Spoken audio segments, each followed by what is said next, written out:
శ్రీకృష్ణుడు చనిపోయాడు అన్నారు. శ్రీకృష్ణుడు చనిపోవడం ఏమిటి? శ్రీకృష్ణుడు సర్వవ్యాపకుడు, సర్వశక్తిమంతుడు, all pervading, all powerful, omni present, omni potent, omni present, అన్ని చోట్ల ఉంటాడు. అయితే టెక్నికల్ గా చెప్తారు, సింబాలికల్ గా చెప్తారు మా పురాణాల్లో. దాన్ని మనం డీకోడ్ చేసుకోవాలి.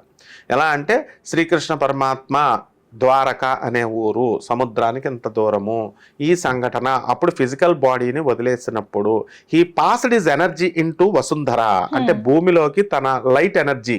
దేవుడు అంటే ఏంటి? ఒక ఎనర్జీ, ఎలక్ట్రోమాగ్నెటిక్ ఫోర్స్ ఎనర్జీ. అది ఇప్పుడున్న కరెంట్ లాంటిది. అయితే ఇది డెడ్ కరెంటు, భగవంతుడు లైవ్ కరెంటు, లైఫ్ ఉన్న కరెంటు. అందుకని ఇదేమవుద్దంటే టపక్ మన లైట్ వేయగానే లైట్ ఇలా ప్రత్యక్షం అవుద్ది, మళ్ళీ స్విచ్ ఆఫ్ చేయగానే లైట్ వెళ్ళిపోద్ది కదా. అలాగే భగవంతుడు టక్ మన ఇలా ప్రత్యక్షం అవుతాడు లైట్ లాగా, మళ్ళీ టక్ మన మాయమైపోతాడు. అలాంటి సంఘటన ఆయన ఏం చేశాడంటే భూమికి తనలో ఉన్నటువంటి లైట్ ఎనర్జీని పంపించేసి తన సొంత ఇల్లు అయినటువంటి, తన అబోర్డ్ అయినటువంటి శ్రీరామచంద్ర ప్రభువుకేమో సాకేతము అంటాం, ఆయన నివాసం ఉండే ఇల్లుని.